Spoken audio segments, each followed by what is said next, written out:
On the morning of April 20th, 1867, he was traveling that road with a single companion, and he was almost certainly armed, and he was riding through a country where being armed had stopped mattering a long time ago.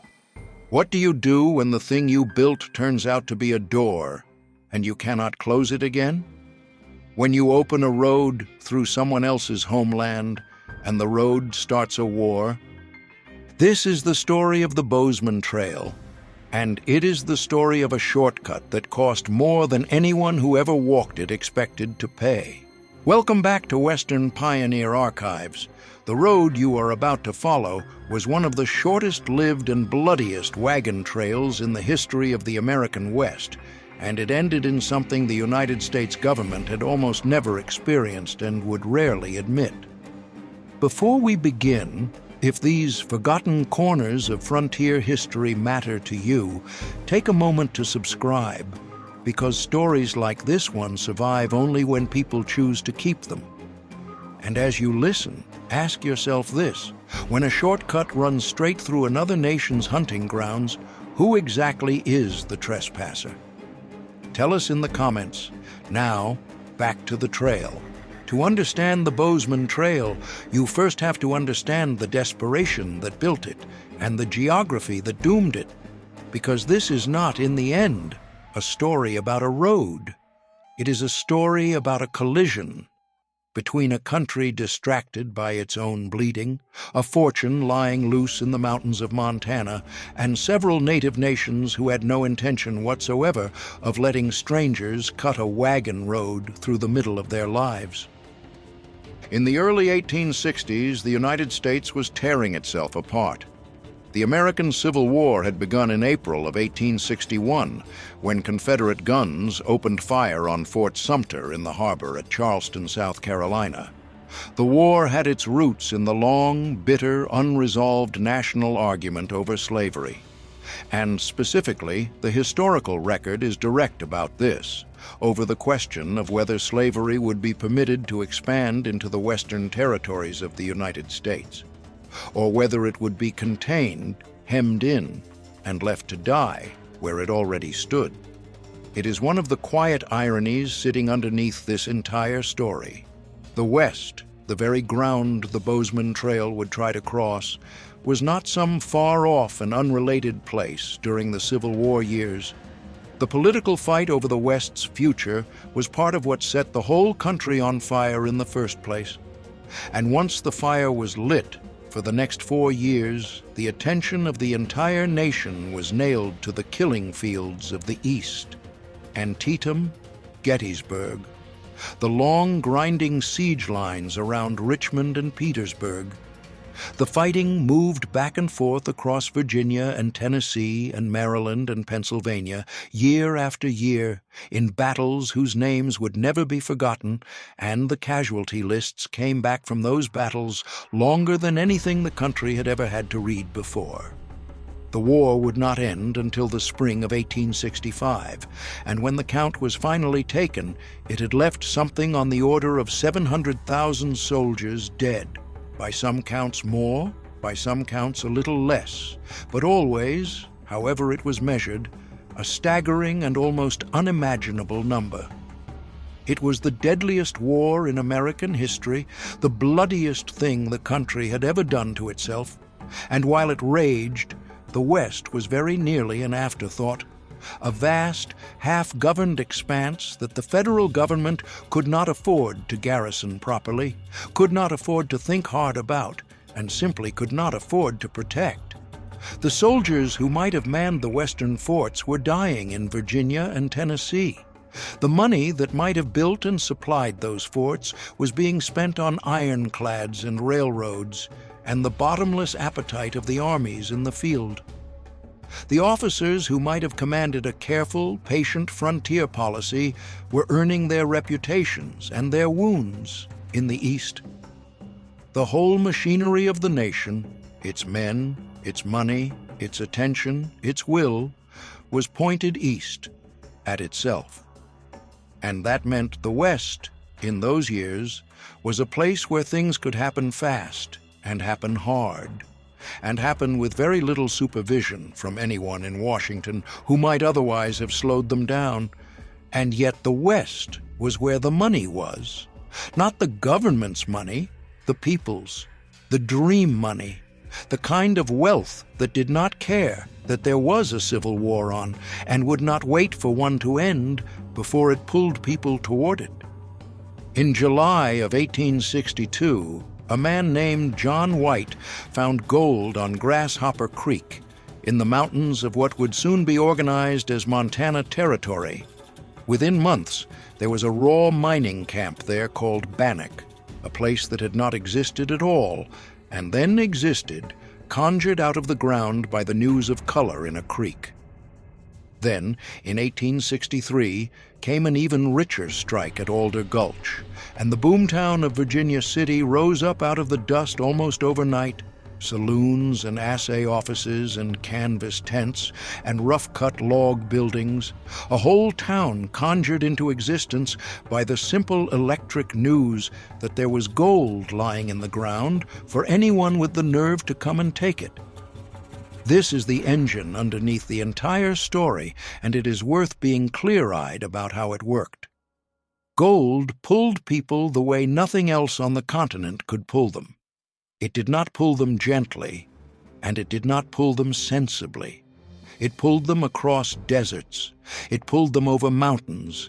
It pulled them through country that every guidebook and every experienced hand warned them, in plain language, to avoid. It pulled men away from wives and children the way it had pulled John Bozeman away from his. It pulled them in the middle of a civil war when the country was bleeding and short of everything, because the dream money did not care about the war and would not wait for it. And the men and women who wanted to reach those Montana gold fields ran headlong into a basic, maddening problem of distance. The gold fields were real, and the gold was real, but the gold fields were a very long and very hard way from anywhere the travelers were starting from. The established way into southwestern Montana was a long one, and it was an indirect one. Most travelers came up from St. Louis by steamboat, fighting their way up the wide, snag-choked, sandbar-riddled Missouri River all the way to Fort Benton, the head of steamboat navigation, the place where the river finally gave out and would carry a boat no farther. From Fort Benton, they took the overland route the travelers called the Benton Road, swinging around the great falls of the Missouri and down through a string of mountain valleys, the Chestnut, the Hilger, the Prickly Pear, the country where the city of Helena would eventually stand. It worked. People got through that way. The territory had been reached that way for years, but it was slow and it was expensive, and it depended entirely on a river that did not always cooperate. A river that ran low in dry years and locked up with ice in winter and could leave a traveler stranded at Fort Benton with the gold fields still hundreds of hard miles away. So people looked at the map, and on the map there appeared to be a faster way, a line that could be drawn from the great westbound emigrant highway, the Oregon Trail, somewhere in central Wyoming, running north and west directly toward the mines. A shortcut, a cutoff. The map made it look simple. The map always made it look simple. The map did not show the country. The map did not show whose country it was. The Oregon Trail itself was, by the 1860s, the most heavily traveled overland road on the continent. It ran roughly 2,000 miles from the Missouri River frontier to the Green Valleys of Oregon. A route that laid end to end crossed the whole western half of a continent. It began at various towns and jumping-off points along the Missouri, and from there it climbed steadily west and up, following river valleys, threading mountain passes, crossing high desert, until at last it came down into the country west of the Rocky Mountains. Over the decades since the 1840s, Something like 400,000 settlers, farmers, miners, ranchers, and business owners and their families had used it and its many branches to reach the far west. 400,000 people. It is a number worth pausing on because it means that by the time the Bozeman Trail branched off it, the Oregon Trail was not a faint track or a rumor of a road. It was a deeply worn, heavily established, almost civic piece of infrastructure, with known stopping places and known water and known dangers and a known rhythm to the traveling year. It had been laid out originally not by emigrants at all, but by fur traders and trappers between roughly 1811 and 1840, back when the West was a country of beaver streams and rendezvous camps and a few thousand mountain men, and the only travelers on it were the men who made their living off the pelts of animals. By the 1830s, parts of it could be traveled by wagon, and once wagons could move on it, the character of the Western migration began to change. It stopped being a road for trappers and started becoming a road for families. The eastern half of that trail had become a kind of shared trunk line, a braided corridor of ruts running up the Platte River that emigrants bound for Oregon, for California, and for the Mormon settlements in Utah all followed together, in common, before peeling off, each group toward its own separate destination. You could be a farmer headed for the Willamette Valley, a miner headed for the California diggings, and a Latter-day Saint family headed for the Great Salt Lake. And for the first long stretch of the journey, you would all be on the same road, in the same dust, fording the same rivers, before the single trunk finally split into its separate branches and carried each group its separate way. Beginning in 1863, a new branch would peel off as well. It would turn north off that Oregon Trail trunk in central Wyoming, and it would aim straight for the gold.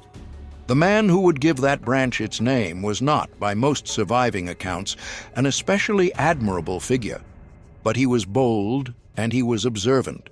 And on the frontier, that particular combination was sometimes all it took to put a man's name on a map forever. John Bozeman was born in January of 1835 in Pickens County, Georgia, up in the southern Appalachian Mountains, to a couple named William and Delilah Sims Bozeman. He grew up in that hill country, a country of steep ridges and narrow hollows and hard, stony farmland, the kind of place that taught a person early that the world did not owe them an easy living. And, as a young man, he married a woman named Lucinda Catherine Ingram. Together, they had 3 daughters. He had, in other words, every reason to stay home. He had a family. He had roots in the Georgia mountains, a wife, 3 children, a place where he was known and where he belonged. And in 1860, with a wife and 3 small children depending on him, John Bozeman left them. He went west to join the Pikes Peak gold rush in Colorado. It is worth sitting with that for a moment because it tells you a great deal about who he was and a great deal about the kind of pull the gold fields exerted on men in those years. He did not bring his family with him. He left his wife and his 3 daughters behind in Georgia and went chasing the one thing that had nothing to do with any of them. He was 25 years old. The Pikes Peak rush had electrified the country, and Bozeman went the way tens of thousands of other men went, west, fast and alone, leaving everything settled and certain behind him for the chance, the mere chance, of something better. His Colorado claims failed. The gold was not there for him, or, more likely, he was not the man to find it. So, in 1862, he pushed on, traveling to Deer Lodge in the western part of Montana Territory, working the gold fields that the brothers James and Granville Stewart had opened. And then, in January of 1863, he joined the rush to the new strike at Bannock. His claims there failed too. The pattern was consistent, and it was unkind. From Georgia to Colorado to Deer Lodge to Bannock, John Bozeman had followed gold across half a continent, and gold had refused him at every single stop. By the evidence of his own results, he was not a lucky miner. By the evidence of his own results, he was not much of a miner at all. But somewhere inside those repeated, grinding failures, John Bozeman had an idea. And it was the idea that would define everything that remained of his short life. He decided that there was more money to be made in mining the miners than in mining the ground itself.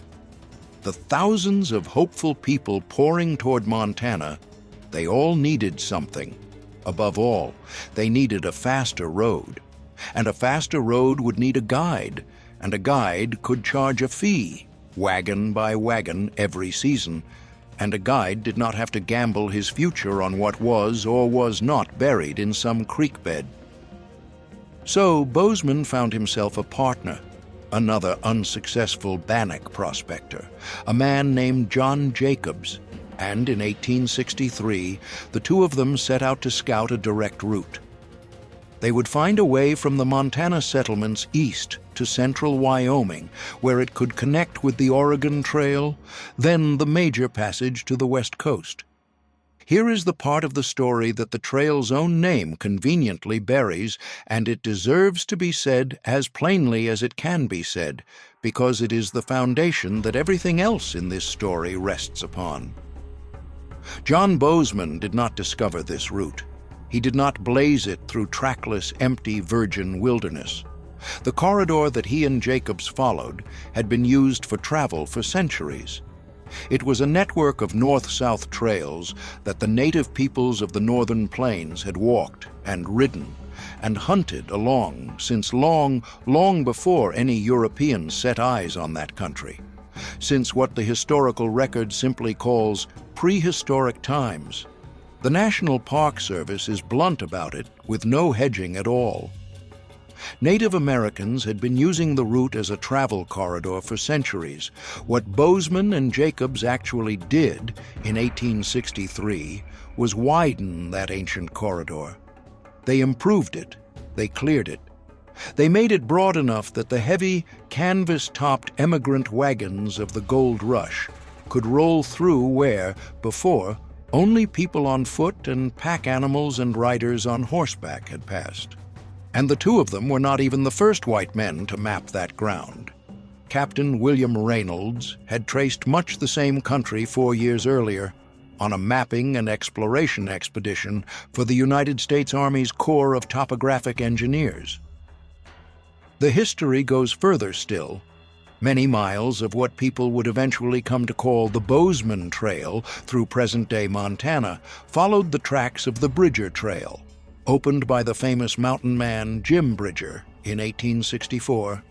And according to the historical record, the major part of the route actually used by Bozeman Trail travelers in 1864 was pioneered not by Bozeman at all, but by a man named Allen Hurlbut.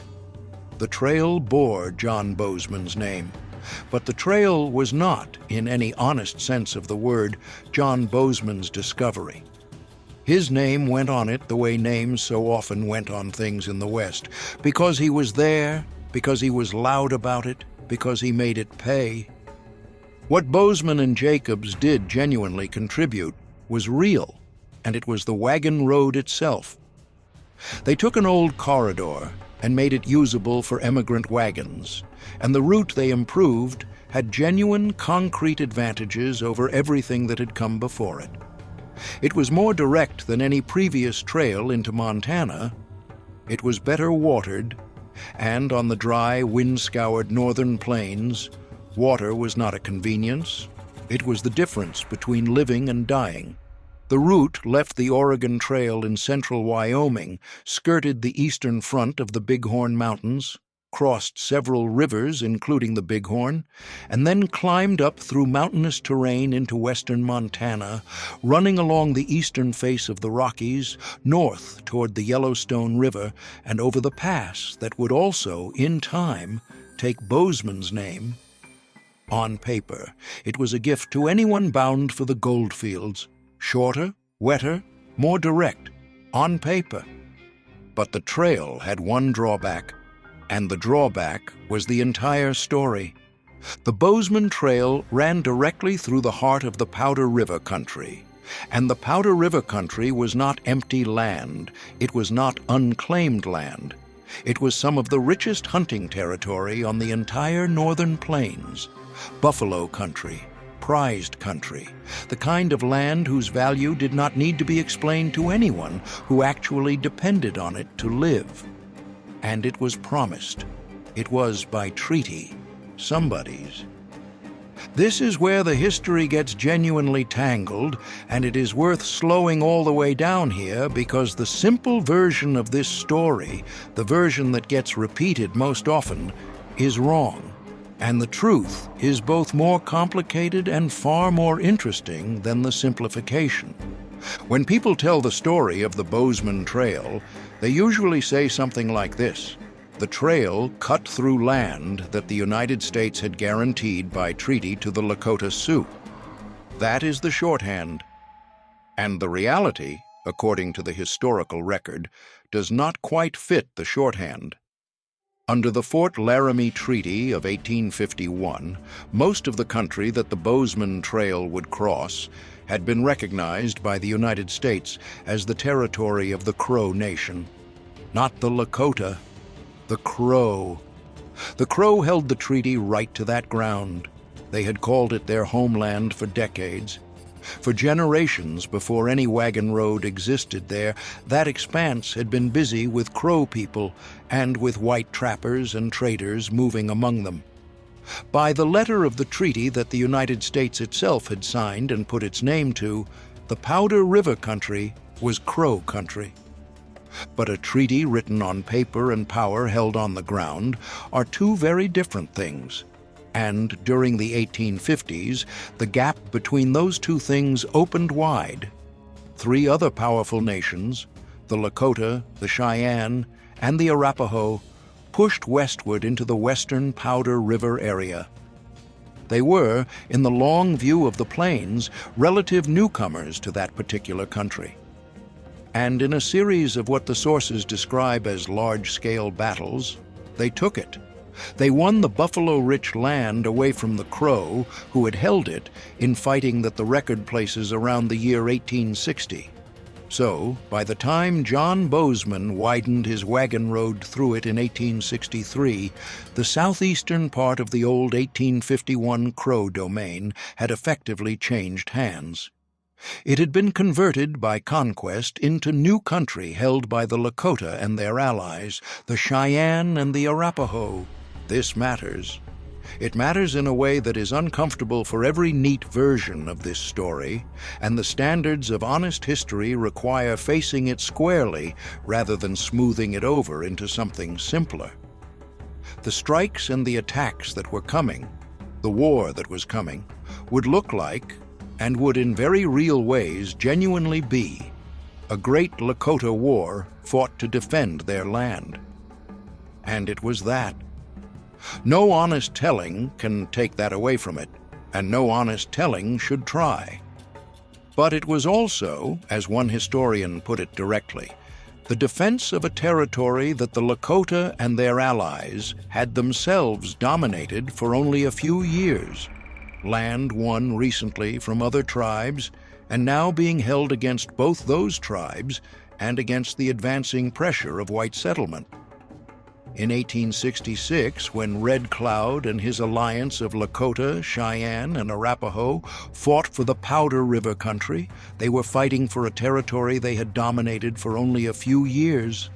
And the Crow, watching their treaty-guaranteed homeland occupied by their hereditary enemies, would make a very different choice about which side of the coming war to stand on.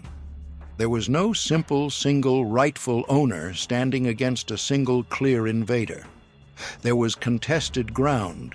There were several nations with claims and grievances and histories, and there was a road about to be cut through all of it. So this was the stage that was set.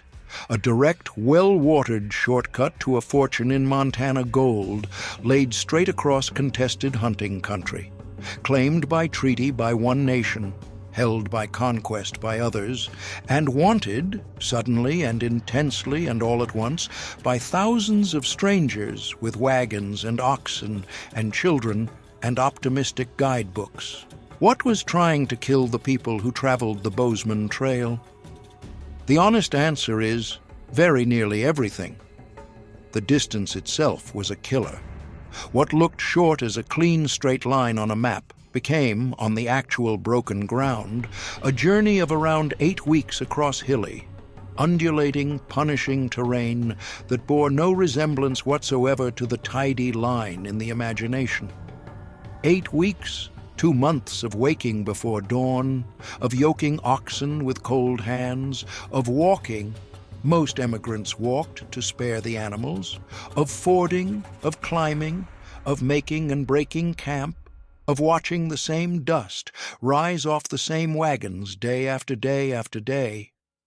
The route was so rough and so uneven that shorter or longer stretches of it were altered nearly every single year, rerouted to avoid the worst stages, which is its own kind of testimony, because a road that has to be partly redrawn every season is a road that never fully settled into being a road at all. The rivers were killers. Drownings happened year after year at the crossings when a wagon tipped in the current, or an animal panicked midstream, or a person simply misjudged the depth and the speed of water that did not care how far they had come or how much they had survived to get there. The travelers' own weapons were killers. Fatal accidents with firearms occurred along the trail. The ordinary, stupid, lethal carelessness of armed and exhausted people moving through dangerous country, a loaded rifle in a jolting wagon, a pistol mishandled at the end of a long day. Disease was a killer. Travelers came down with what they called mountain fever, what we would now identify as Colorado tick fever, and some of them never made it to their destination at all, dying somewhere on the road with the gold fields still ahead of them, never reached, buried in a hole beside the ruts, while the train that carried them went on without them. And then there was the largest threat of all, the one that would eventually come to define the entire trail, the very real, very constant possibility of attack, because the road ran straight through the homeland of nations who had not been asked, who had not agreed, and who had every reason on earth to see the wagons as exactly what the wagons were: an invasion. Here are the numbers, and they are sobering in their smallness and their largeness at the same time. Between roughly 1863 and 1868, during the few years the trail was open to emigrants, about 3,500 people traveled it. Native fighters killed somewhere between 40 and 50 of them. 40 or 50 deaths out of 3,500 travelers does not, at first hearing, sound like a war. But it was enough. It was far more than enough. Because the people who actually measured a road's safety were not statisticians counting percentages from a comfortable distance. They were families, and a family did not need to calculate a ratio to understand the thing that mattered, that the road to Montana had become a place where you could be killed simply for being on it. That, as it happens, is what most people called it, not the Bozeman Trail. At the time, the shortcut was most often called, simply and without ceremony, the road to Montana. This is the story of that road, and it begins, the way these stories so often begin, with people who were absolutely certain that the danger was somebody else's problem. In 1863, John Bozeman tried to lead a wagon train up his new trail, and he learned immediately and harshly exactly how wide the gap was between marking a road and surviving it. That first attempt did not get through. The country was simply too dangerous. The native nations who held the Powder River ground were too determined, too organized, and far too unwilling to let a column of strangers grind through the middle of their hunting territory. Bozeman's first wagon train was turned back. Think about what that means coming from the man whose name the trail would carry, the person most invested in the route, the person who stood to make money from every wagon that used it, the person who knew the ground as well as any white man alive. Even he could not force a train through in 1863. The shortcut existed on paper, and it existed on the land. The corridor was real, the geography was real, the advantages were real. But the land did not consent to it, and the people of the land did not consent to it, and in 1863, that was the end of the matter. A road is not a line on a map. A road is a thing people can actually travel, and in its first year, by that definition, the Bozeman Trail was not yet a road at all. But John Bozeman was not a man who let go of an idea once he had decided that idea would make him money. The following year, 1864, he came back. And this time he succeeded. He led the first wagon train of the year up the trail that would carry his name. The road to Montana was open for business. And business came. 1864 was the high water mark of the trail's early emigrant traffic. According to the National Park Service, a large train of around 2,000 settlers made the trek successfully that year. The trail worked, for some. For the trains that got through, it delivered exactly what it had promised: a faster, better watered, more direct road to the gold fields. But the word successfully is doing an enormous amount of quiet work in that single sentence, and it is worth pulling that word apart. Because even the trains that got through traveled the entire way under constant threat of attack. And not every train that started up the road got through clean. To understand what it actually felt like to travel the Bozeman Trail in those years, you have to understand how these emigrant trains were put together, and you have to meet the people inside them, because they were not what the words wagon train tend to conjure up in the modern mind. They were not a small, lonely handful of wagons rolling across an empty plain in single file, the way 100 movies have taught us to picture it. They were organized companies, sometimes very large ones, and they ran on a kind of improvised, practical, hard-headed frontier democracy. The travelers grouped themselves into trains, and within each train they elected people to hold positions of authority and responsibility: a captain, a train marshal, an orderly sergeant. There was structure to it. There were rules, agreed upon and enforced, because a train that did not agree on rules before the danger started was a train that would fall apart the moment the danger arrived. Each wagon paid the train's pilot a fee for his knowledge and his leadership and his nerve, perhaps $6 in 1864, which was real money in a hard year, and which tells you something important.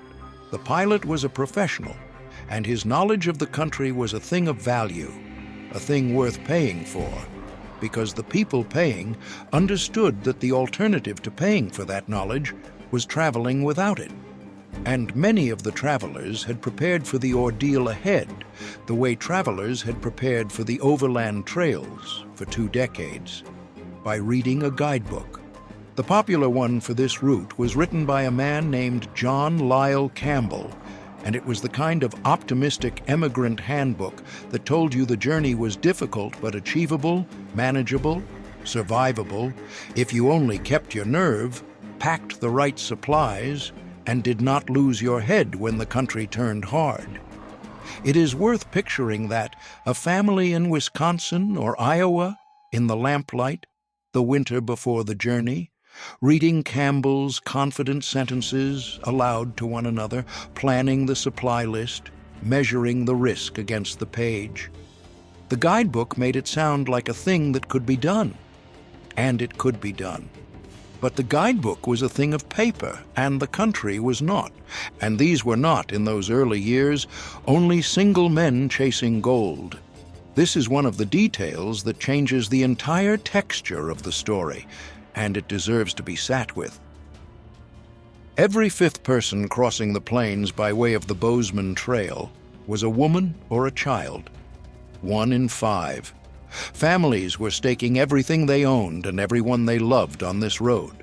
They were bringing their children through contested hunting country in canvas-topped wagons. They were sleeping under that canvas at night, in the open, in country that did not want them there, because somewhere at the far end of the road was the promise of a better life, and the promise was strong enough, or the situation they were leaving behind was hard enough, that it outweighed the fear.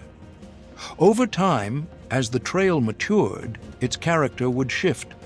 What began as a route used mostly by single emigrants and small families would gradually transform into something more like a dedicated supply route with heavy freight wagons hauling equipment and the necessities of life north to the new western towns. But in those first years, it was families. It was children riding in the wagon beds. It was women cooking over fires at the ragged edge of country that no one had asked them into. The travelers were not blind to the cost of what they were doing either, and one of the most striking surviving voices from the trail is not about the danger to themselves at all, but about waste, and about destruction, and about a kind of moral unease. In 1864, a traveler named Richard Owen watched the men of the trains shooting buffalo and elk and mountain sheep and bear, and he was sickened by what he saw. The men were killing the animals in large numbers, he wrote, and leaving tons of good meat behind every single day to be devoured by wolves at night. He felt sorry, he said, to see such destruction. It is a small thing, one man's line in one man's diary, but it is a window, and it is worth looking through. It tells you that some of the people on that road understood, even as they were traveling it, even as they were part of it, that they were caught up in something that consumed far more than it needed to. That the wagons did not pass through the country lightly. That the road, even at its most ordinary, even on a quiet day with no attack and no drowning and no fever, still left a wreckage of good meat rotting in the grass behind it.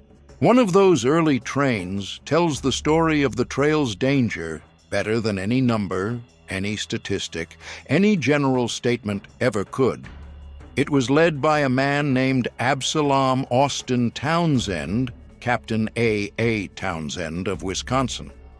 And it was one of the largest wagon trains ever assembled in the entire history of the American frontier.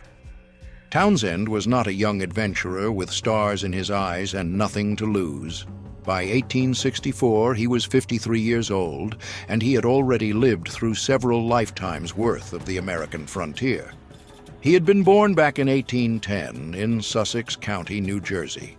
As a small boy, his family had moved west, first to New York, and then on into the lead mining country of what would eventually become Wisconsin and Illinois, arriving at the mines near Gratiot's Grove in the winter of 1827, when Townsend was a teenager. Think about what that means. Townsend's own childhood was a frontier story. He had been moved west by his parents the way the children in his own wagon train, decades later, were being moved west by theirs. He knew from the inside, from his own earliest memory, what it was to be a child carried into unsettled country on the strength of a parent's gamble. As a young man, he had served through the entire Black Hawk War of 1832, forting up at Gratiot's Grove with his father, then serving as a volunteer under Colonel Henry Dodge, and he had been present at the Battle of Bad Axe, the brutal engagement on the 2nd of August that effectively ended that war. He had been a genuine pioneer of the Wisconsin lead mining region, one of the men who came in before the towns did, before the law did, before any of it was settled. And when the California gold rush broke across the country, Townsend went, not once, but twice.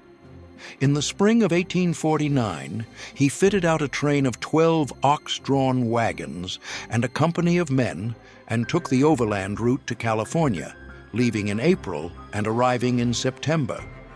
A 5-month crossing, done in the very first year of the rush, when the route was still raw and the traffic on it still thin. He went again in 1850, with a larger company of 32 men, well supplied with horses and mules. A California town, Rough and Ready, took its name from the company he had captained, the Rough and Ready Company, named in honor of Townsend, who had himself served under Zachary Taylor, the general whose own nickname was Old Rough and Ready. That is a remarkable little chain of names to follow. A president's nickname, passed to the soldier who served under him, passed to the company that soldier later captained, passed at last to a town in the California hills. Townsend had been a justice of the peace. He had served a term in the Wisconsin State Assembly. He had, in other words, done very nearly everything a man of the 19th century frontier could do: soldier, miner, pioneer, wagon captain, officer of the court, elected lawmaker. This was a man who knew, as well as anyone alive in 1864, what it actually took to move a large body of people and animals across dangerous country and bring them out the other side intact. If experience could guarantee safe passage, the Townsend train would have been the safest train that ever rolled. And in 1864, he assembled something enormous. The Townsend wagon train was made up of emigrants drawn from Wisconsin, Illinois, and Iowa, all of them bound for the gold rush country around Virginia City, Montana. The numbers that survive in the historical record are genuinely staggering for a single overland company. One contemporary count put it precisely, down to the animals.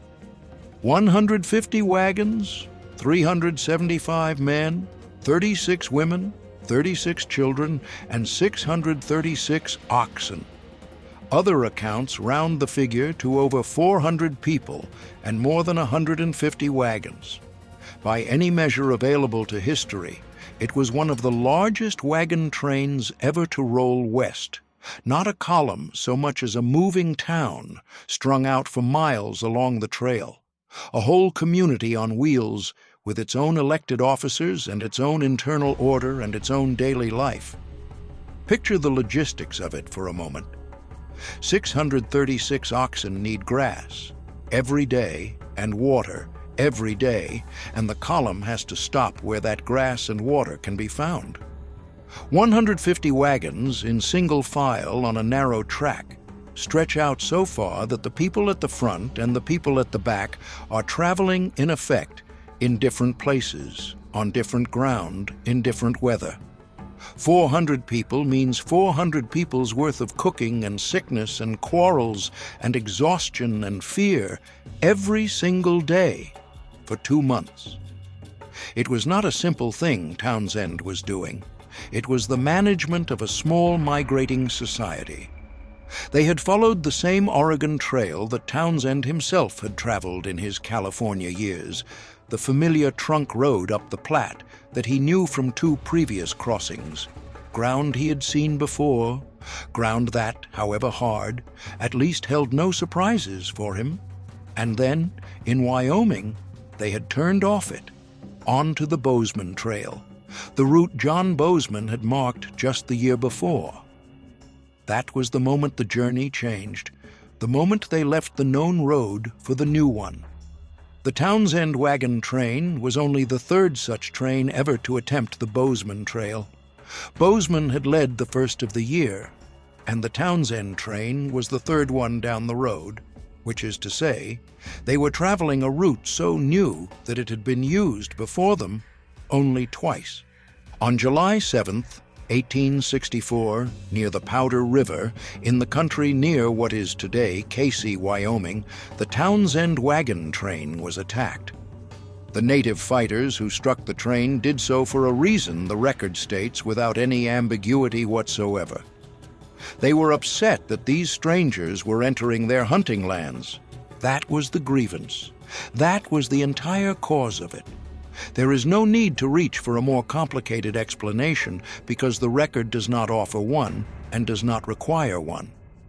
Picture what they were watching come into their country. Hundreds of wagons, more than 600 oxen cropping the grass as they came, hundreds of armed men, dozens of women and children, an entire moving settlement of outsiders grinding north, mile after mile, day after day, through territory that belonged, by every understanding the native nations held, by every law they recognized, to them.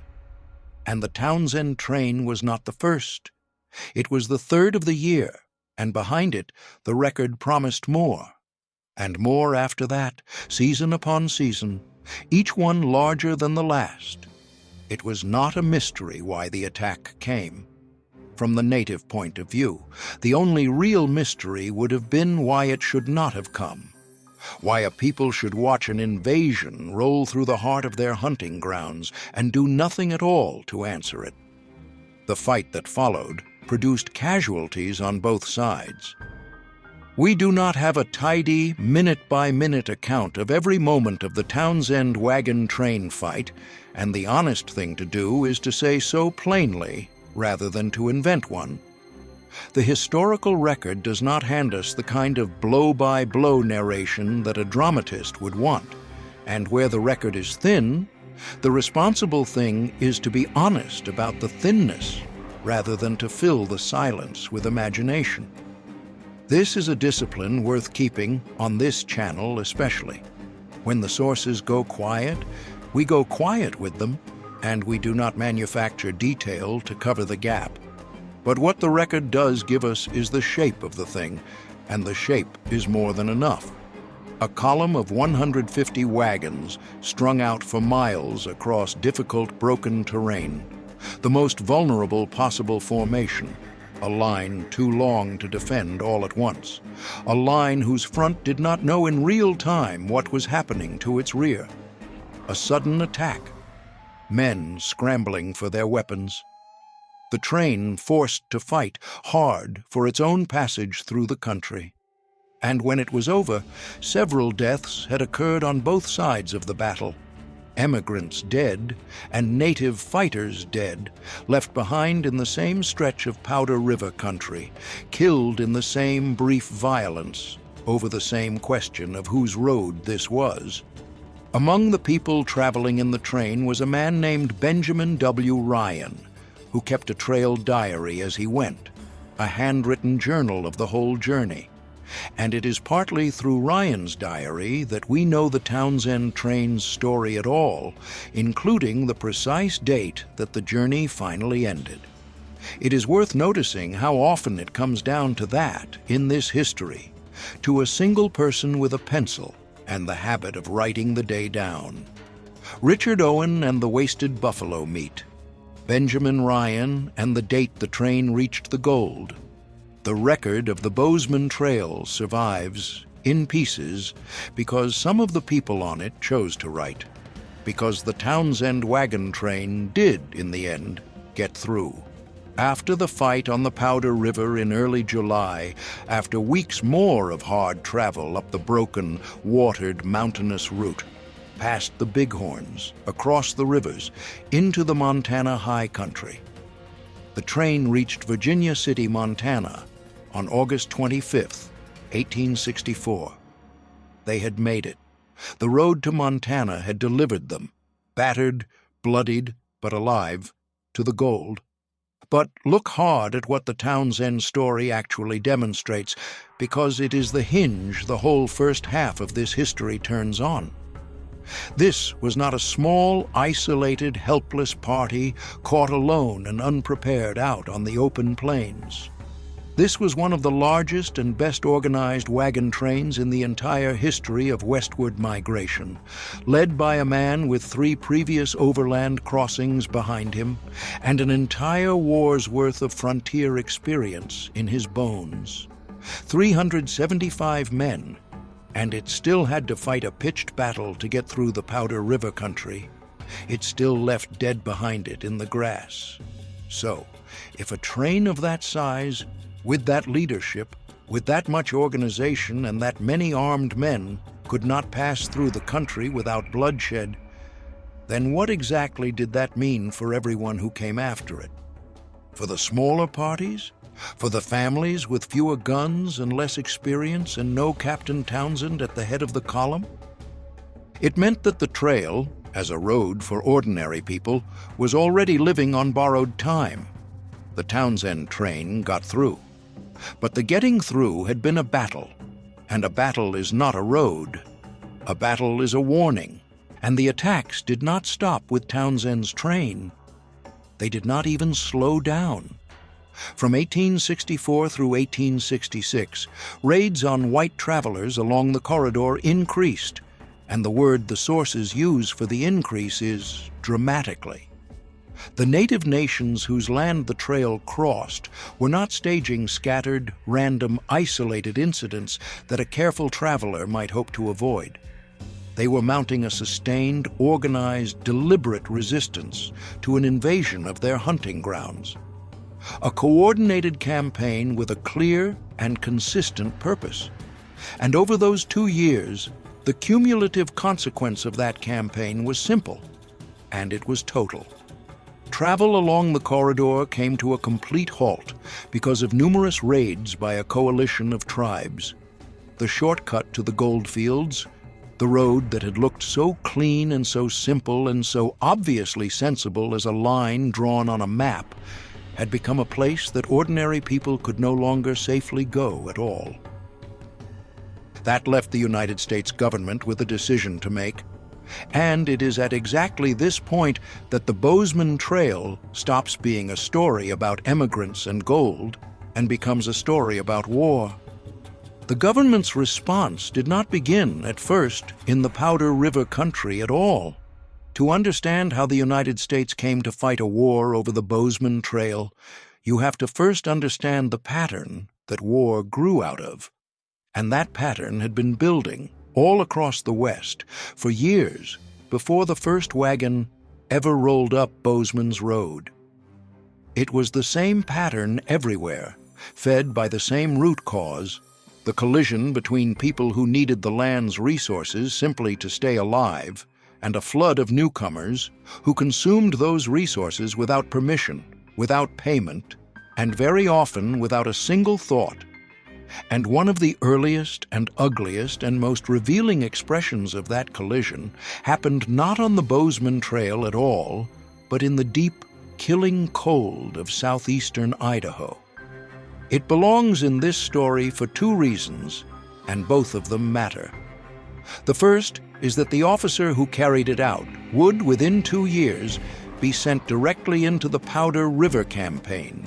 He is not a digression. He is a thread that runs straight through. And the second reason is that what happened on the Bear River shows, with terrible and undeniable clarity, exactly what the United States Army's idea of protecting the trails had already come to mean before a single fort on the Bozeman Trail had even been surveyed. In the years before the Bozeman Trail opened, the establishment of the great emigrant roads, the Oregon and California trails, together with the founding of Salt Lake City in 1847, had brought the Shoshone people of the Great Basin into constant, grinding, daily contact with white travelers and white settlers. And that contact was, for the Shoshone, a slow-motion catastrophe. It did not look like a war. It looked like erosion. It looked like a thing happening too slowly, season by season, to point at on any single day and call a disaster. And that was exactly what made it so complete. The newcomers consumed the very resources the Shoshone depended on to survive. Settlers' farms took the land outright, fenced it, plowed it, made it private, made it permanently theirs. Migrants' livestock and the foraging of passing trains took the game, and the grass and the seed-gathering grounds, season after season after season. Every wagon train that passed through was, in a sense, a small grazing event, a small consumption of a finite country. And there were a great many wagon trains, and the country did not replenish as fast as the trains drew it down. And here is the part that the record makes unavoidable. The government officials who were actually on the ground, actually watching it happen, understood exactly what was occurring, and they said so in writing to their superiors. As early as 1859, The superintendent of Indian Affairs for the Utah Territory wrote plainly that the Indians had become impoverished by the introduction of a white population, and he recommended that a reservation be established to protect the essential resources the Shoshone needed in order to live. He saw it. He named it. He proposed a remedy for it, and his superiors back in Washington did not act on the recommendation. They simply did not act. The warning went up the chain, and the chain did nothing with it. And so it continued. By the early 1860s, observers were describing the Shoshone in great numbers in a starving and destitute condition, with no provision of any kind having been made for them. And so, desperate, starving, watching their entire world be eaten out from under them, some Shoshone raided the farms and the ranches and the traffic on the trails. The record is explicit, and it refuses to let the reader look away from it. They did this not only for revenge, but for survival. For many of them, it was simply the question of staying alive through another winter. This is the pattern. Hold it in your mind, because it is about to repeat the same root cause, the same erosion, the same official warnings ignored, the same desperate response, the same country, a few hundred miles away, a few years later.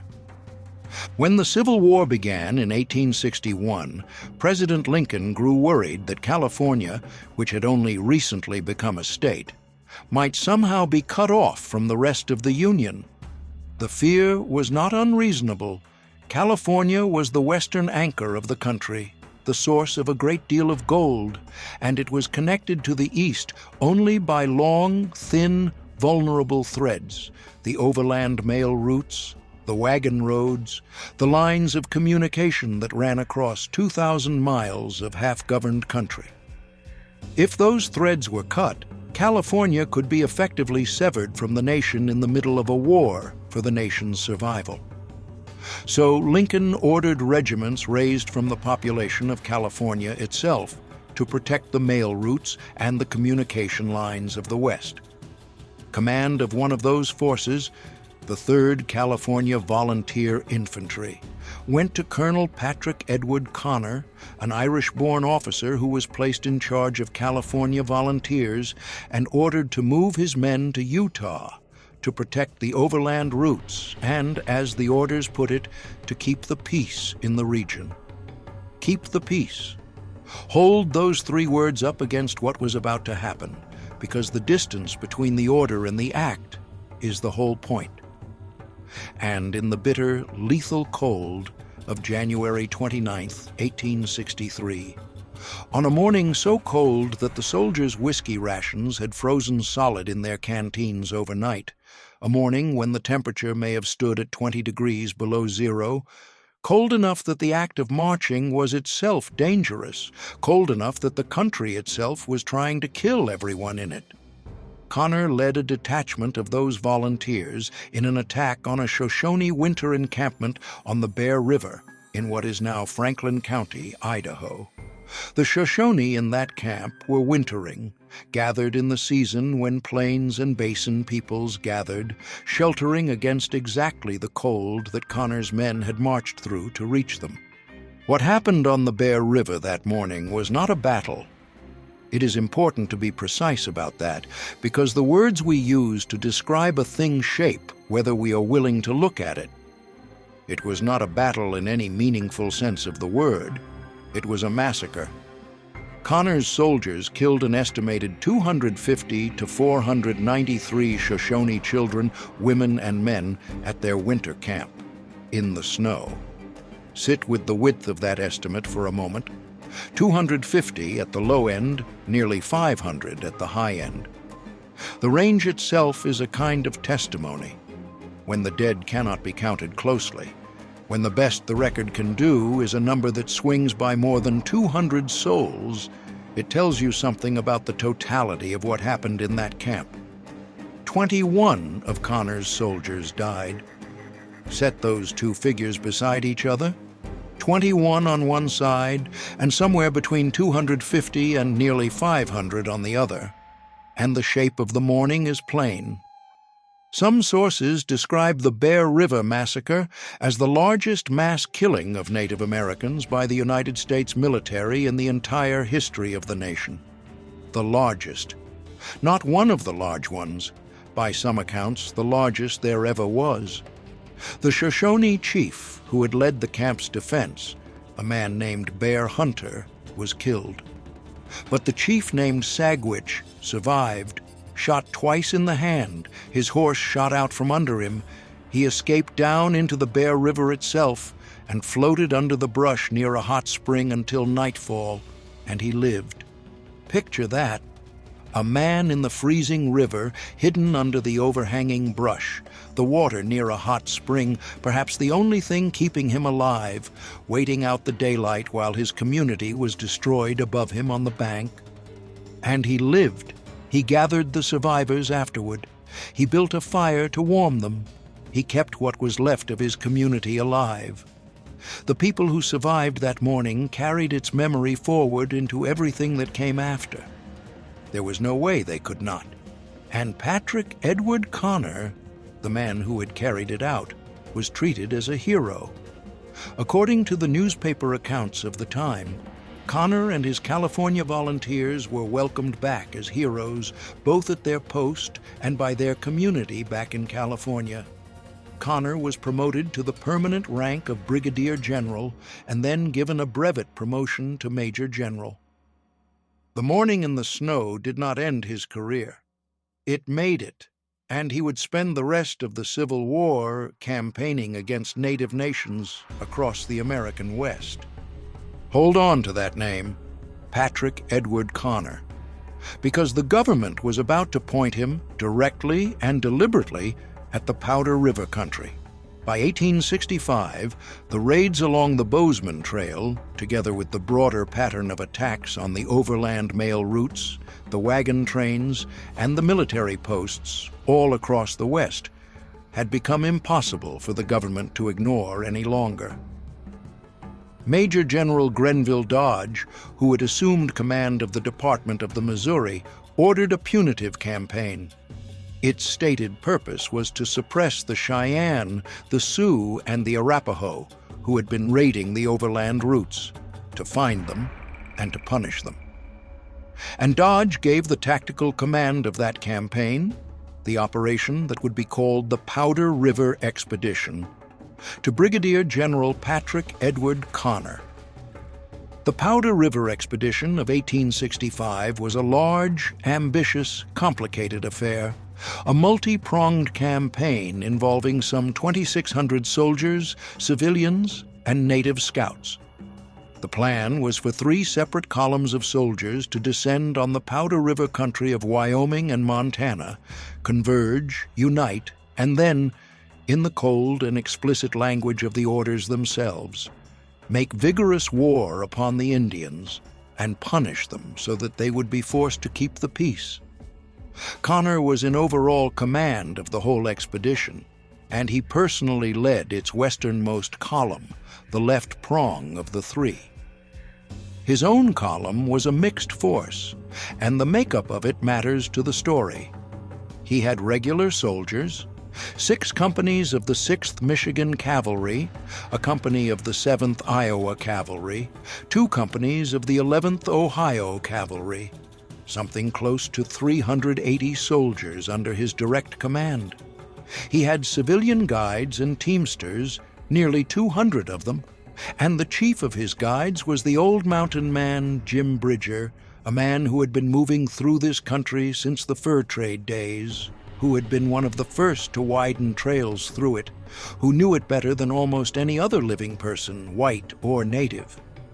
Bridger is a thread that runs through this whole history in a quiet way. His name is on the Bridger Trail, the route that much of the Montana stretch of the Bozeman Trail would follow. His knowledge had helped open the country to wagons in the first place. And now, here he was again, leading an army column through the same ground. And critically, Connor's column included native scouts, 95 Pawnee under Captain Frank North, and 84 Omaha and Winnebago scouts under another captain. This is a recurring, uncomfortable truth of the Western campaigns, that the war against native nations was, again and again, fought partly by native men, drawn in by old rivalries, by treaty pressure, by the simple logic of survival, by the calculation that siding with the army was the least bad option available in a situation with no good ones. It is the same logic that would put the Crow on the soldiers' side in Red Cloud's war. It is not a footnote to the Western wars, it is one of their central, hardest features. Connor left Fort Laramie on July 30th, 1865, and marched north into the Powder River country. On the upper Powder River, he stopped and built a fort, and he named it Fort Connor. It would later be renamed Fort Reno, and he left some of his men there to garrison it. That fort matters. It is the first of the posts in this story, built before Red Cloud's war even had a name, and it would still be standing under its new name when the war the government did lose was finally settled.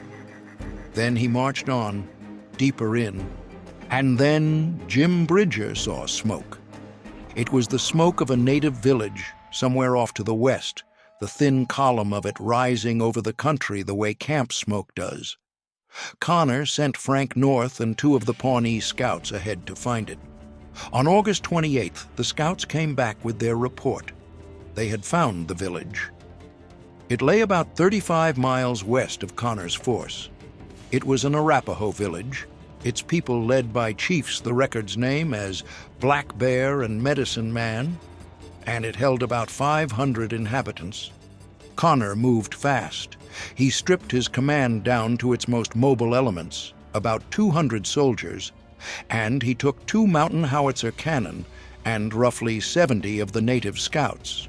And with Jim Bridger leading them through the dark, the column marched through the entire night toward the sleeping village. A night march of 35 miles in country none of the soldiers knew, behind a guide who knew all of it. Picture that march. The men moving as quietly as 200 mounted men can move. The cannon being hauled through unfamiliar broken ground in the dark. The old mountain man at the head of the column, finding the way by what he could feel in the country as much as by what he could see in it. 35 miles is a long way to walk and ride in a single night. They covered it. They reached the village around 8 o'clock the next morning, August 29th, 1865, and they achieved complete surprise. The village had no warning. The scouts had done their work, and Bridger had done his, and the column arrived where it meant to arrive, when it meant to arrive, and the Arapaho inside the lodges did not know the soldiers were on them until the soldiers were already on them. The soldiers charged. The howitzers opened fire on the village, the cannon shells falling among the lodges, while the cavalry rushed in among the teepees, catching the Arapaho entirely unprepared, entirely unready. And in the chaos that followed, there was, in the plain, unsparing words of the historical record, a great deal of indiscriminate firing. Women and children were killed alongside the fighting men. And here is a detail that the honest telling absolutely cannot leave out, because it changes what kind of event this was. Many of the village's warriors were not even present when the soldiers charged.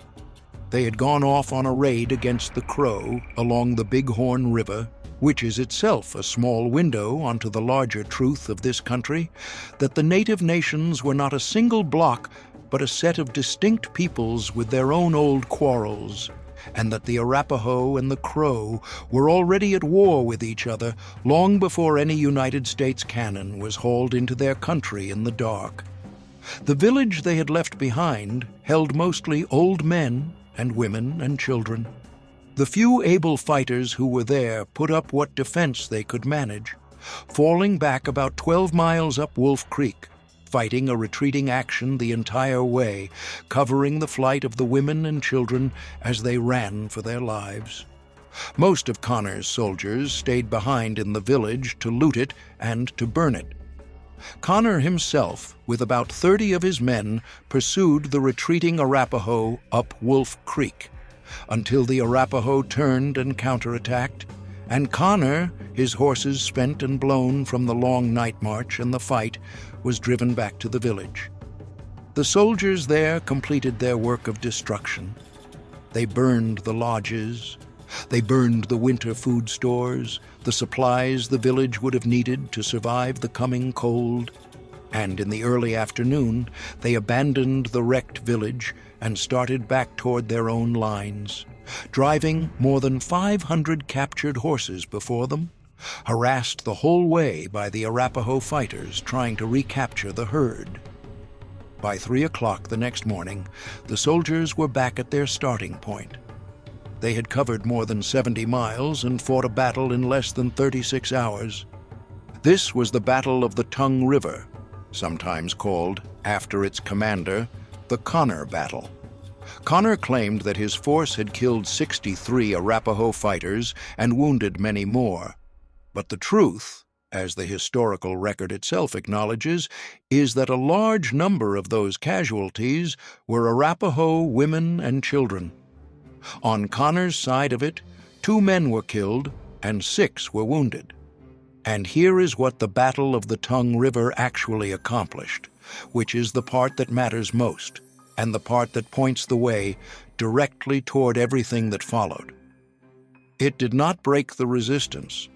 It did not cow the Arapaho.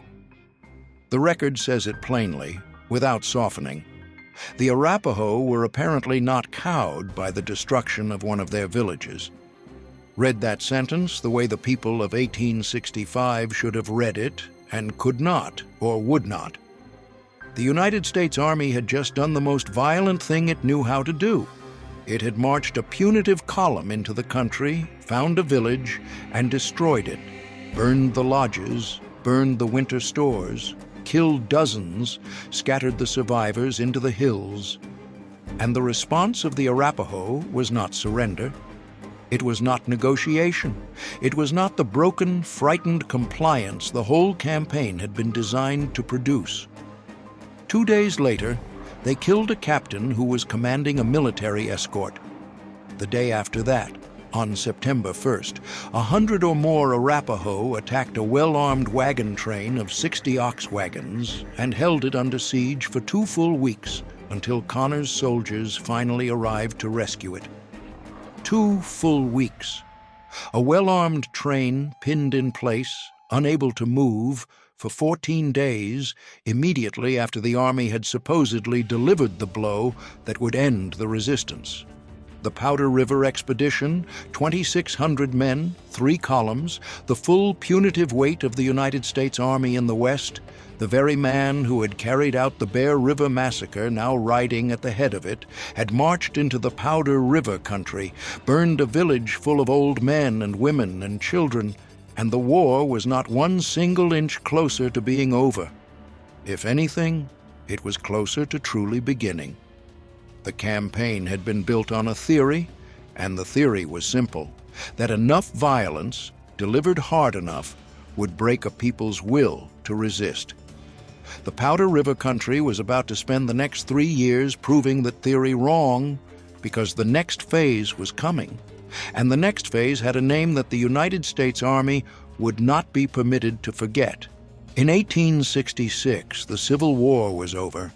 It had ended in the spring of 1865, Lee's surrender at Appomattox, the collapse of the Confederacy, and then, just days later, Lincoln dead by an assassin's bullet in a Washington theater. The war that had consumed the nation for 4 years, that had killed some 700,000 of its soldiers, that had pulled every spare man and every spare dollar and every ounce of the government's attention eastward, that war was finished. And with the war's end came the end of the great distraction that had kept the government's eyes turned toward the east for 4 long, bloody years. Now, Washington could afford, at last, to think about the West again. It could afford to send soldiers to the frontier. There were suddenly a great many soldiers no longer needed anywhere else. It could afford to spend money and attention on a region it had been forced for 4 years to half ignore. And almost immediately, the consequences of that shift began to show on the Bozeman Trail. The number of settlers using the trail to reach the Montana goldfields began to climb back up. Around 1,200 wagons brought some 2,000 people up the trail to the city of Bozeman that year alone. The road was filling again. The end of one war was, without anyone in Washington quite intending it that way, the precondition for the beginning of another. But the native nations of the Powder River country had not gone anywhere during those years. They had not been waiting, idle, for the United States to finish its own war and turn back around. They had been living in their country, hunting in their country, defending their country, and they had not changed their minds about a single thing. The trail still ran straight through the heart of their hunting grounds. The raids that had shut the road down in 1865 had not been forgotten, not by the native nations who had carried them out, and not by the government that had been driven off the road by them. Both sides remembered. Both sides understood that the question of the Powder River country had not been settled, only paused. And so, in 1866, the United States made the decision that would transform a contested wagon road into an open, named declared war. It decided to garrison the trail with soldiers. In the early summer of 1866, the United States Army called a council at Fort Laramie. The stated purpose of the council was negotiation. The Army wanted to secure a right-of-way from the Lakota, a formal agreement, formal and explicit permission for settlers to use the Bozeman Trail through the Powder River country. And the great Oglala Lakota leader Red Cloud came to that council to talk. That is worth holding on to. He came. He came to the table. He was willing at the start to discuss the thing.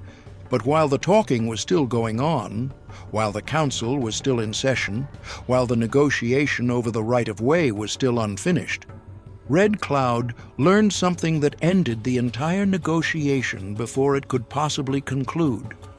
He discovered that a regiment of United States infantry was already on the trail, already marching up the route, already moving through the Powder River country, without permission, without the agreement of the Lakota Nation, the very agreement that the council had supposedly been convened to obtain. Understand the position that put Red Cloud in. He had come to the table in good faith, prepared to discuss the thing the Army said it wanted to discuss. And while he sat at that table, the Army was already doing the thing it was asking permission to do. The negotiation, Red Cloud now understood with total clarity, was theater. It was a performance. The decision had already been made, somewhere else, by someone else, before the council ever opened. The soldiers were already coming. The soldiers had been coming the entire time the Army sat at the table asking for permission to send them.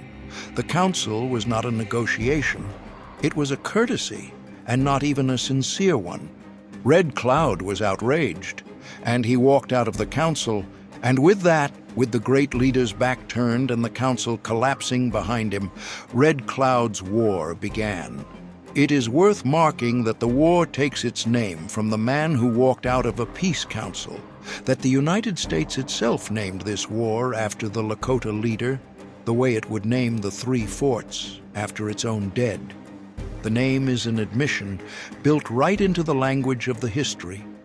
This was Red Cloud's war, and the country it was fought over would, for one brief stretch of years, end up on Red Cloud's terms. Lieutenant General William Tecumseh Sherman authorized the construction of 3 forts in 1866, forts that were meant to guard travelers on the trail.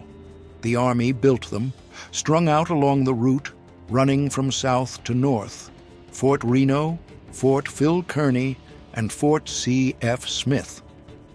And there is a grim, telling little detail buried in the historical record about those 3 forts, a detail that says more than a paragraph of analysis could. Each one of them was named for a Union general who had died during the just-finished Civil War: Reno, Phil Kearny, C.F. Smith.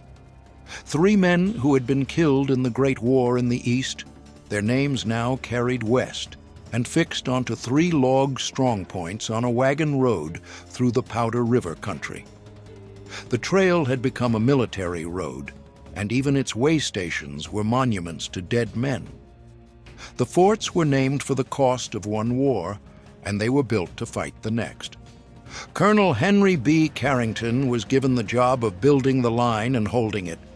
He was stationed at a halfway point on the route between Fort Laramie and the trail country, and he established his main position, Fort Phil Kearny, and he fortified it well. And here the historical record is precise about something that is very easy to get wrong and worth taking the time to get exactly right. Carrington's well-built, well-fortified position was never successfully stormed. It was never taken. The Lakota and their allies did not breach its walls. In a conventional war, the kind of war the Army understood, the kind it had just spent 4 years fighting in the East, that would have counted as success. A fort that holds is a fort that wins. But this was not that kind of war. The Lakota did not need to take the forts at all. They needed only to make the trail itself impossible to use. And a fort full of soldiers who could not safely step outside their own gates was, for that purpose, very nearly as good as no fort at all. A fort that cannot project force beyond its own walls does not control a road. It only watches the road. It sits there and watches while the road goes empty. And the Lakota and their allies understood that completely, and they built their entire campaign around it. They did not have to do the hard, costly thing, storming fortified walls. They only had to do the patient thing. They had to make the country between the forts lethal, and keep it lethal, and wait. The conflict that followed was, in its essence, a siege of an entire road, a siege not of a single fort, but of a corridor, hundreds of miles long.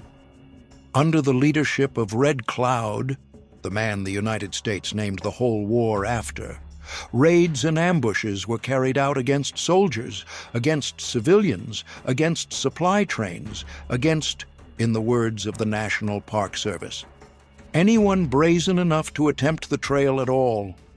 And life for the men who garrisoned the 3 forts became a brutal, soul-grinding combination of 3 things: tension, monotony, and loneliness.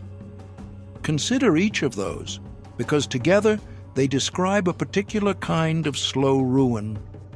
The tension of never knowing if today was the day, if this wood-cutting detail, or this water party, or this ride to the next post would be the one that did not come back. The monotony of the same walls, the same faces, the same fear, the same horizon, day after day after day, in a routine that never varied except in the ways that could kill you.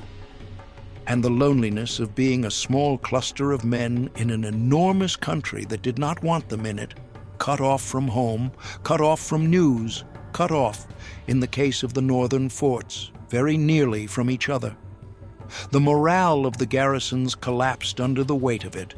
There were numerous desertions, men simply slipping away into the night, taking their chances on the open country rather than face another month on that road, which tells you something stark about the conditions inside the forts. That some men judged the open, dangerous country a better bet than staying. There were soldiers reported to be on the verge of mutiny, and at the most isolated post of all, Fort C.F. Smith, the northernmost of the 3, the most completely cut off. There were even documented cases of men losing their minds entirely, cases of insanity at the lonely outpost. The Army had built its 3 forts to protect the trail. Instead, the forts had become traps. They were islands of blue uniforms in an ocean of country that did not want them, manned by frightened, isolated, deteriorating men who could not safely leave. And then came December 21st, 1866, the day the word Fetterman entered the history of the American frontier and stayed there. Captain William J. Fetterman was an officer stationed at Fort Phil Kearny, and by most of the surviving accounts, he held the fighting ability of his native opponents in something very close to open contempt. This is a detail that matters enormously to what happened next, because the disaster that carries his name was not, in the end, a disaster of numbers or of weapons. It was a disaster of contempt. There had been an attack on a party of men out cutting wood for the fort, the kind of routine, necessary, and constantly dangerous work that the garrisons had to do simply to survive the winter, because the fort needed fuel, and the fuel was out in the trees, beyond the walls, out in the country that belonged to the people besieging them. Fetterman was sent out with a detachment to relieve those woodcutters. His orders were specific. His orders were cautious. He was told the limits, and the limits were clear. Relieve the wood train, and do not pursue the enemy beyond a certain ridge. The orders anticipated exactly the danger that was coming, and Fetterman, acting against those orders, led his soldiers in pursuit beyond the safe ground, chasing what looked like a small, vulnerable, fleeing group of warriors over a ridge, out of sight of the fort, into the country on the far side. He saw a small band of the enemy running, and he believed, because he held his enemy in contempt, because he could not imagine that they were smarter than his contempt allowed them to be, that he was watching a chance, not a trap. It was a decoy. It was exactly the kind of trap that the Lakota and their allies had been using to lethal effect along the entire trail. A small handful of fighters showing themselves, deliberately exposing themselves, drawing the soldiers on, leading them by their own contempt and their own overconfidence up and over the ridge and down into the killing ground that had been prepared for them. The decoy worked because it was designed to work on a man exactly like Fetterman. Beyond that ridge, a large combined force of Lakota, Cheyenne, and Arapaho fighters was waiting. And Fetterman's entire command, 79 soldiers and 2 civilians, all 81 of the men who had followed him over that ridge, was surrounded, and it was destroyed within a few miles of the fort. Within a few miles. Close enough that it happened almost in sight of the walls, close enough that it happened in the time it takes to ride a short distance and die. Every man of it. There were no survivors among the 81. Not one man who rode over that ridge with Fetterman came back from the other side of it. In the aftermath, the soldiers back at Fort Phil Kearny went out and recovered the bodies of the dead, went out into that same dangerous country, under that same threat, to bring back 81 of their own. It was, up to that point, the worst military disaster the United States Army had ever suffered in the West. And its effect on the trail was immediate, and it was absolute. After the Fetterman fight, civilian travel along the Bozeman Trail simply ceased. It stopped. Ordinary families were no longer foolish enough, or desperate enough, to attempt the road. The road to Montana had been closed, and it had not been closed by the United States government. It had been closed by the people whose homeland it crossed. The fighting, though, was not over. The following summer brought 2 more famous engagements, and both of them showed, with brutal and total clarity, how completely the situation had inverted.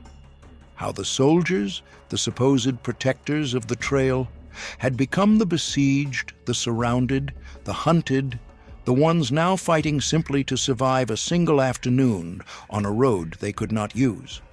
On August 1st, 1867, near Fort C.F. Smith, came the hayfield fight. 19 soldiers and 6 civilians, 25 men in all, detailed for guard duty and the cutting of hay, the ordinary necessary chores of keeping a fort alive, because the fort's animals needed hay the way the fort's stoves needed wood, were attacked, and they were held under siege for over 8 hours. 25 men against what the National Park Service describes as 500 warriors. Do the arithmetic of that and then sit with it. 25 against 500, a ratio of 1 to 20 for more than 8 hours. They held. Somehow, through more than 8 hours of attack, against those odds, they held on until help finally arrived from the fort. And the very next day, August 2nd, near Fort Phil Kearny, came the wagon box fight. A detachment of 31 soldiers sent out to guard a team of woodcutters was encircled, and from behind a rough barricade made of wagon boxes, the beds of wagons, lifted off their wheels and laid in a rough oval, a fortification improvised out of the very vehicles that had been meant to travel this road. Those 31 men fought off attack after attack over the course of some 5 hours against hundreds of warriors. In both of those fights, the soldiers, equipped with newer, faster-firing rifles than they had carried before, rifles that let a defender keep up a volume of fire that earlier weapons never could, held their ground, and they survived.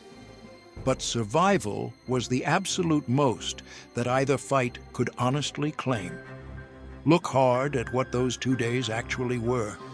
The soldiers had not opened the trail. They had not pushed the Lakota back from it. They had not reclaimed the road. They had not even tried to do those things. They had simply tried to live through a hay detail and a wood detail. They had only barely managed not to die on a road that no one could use.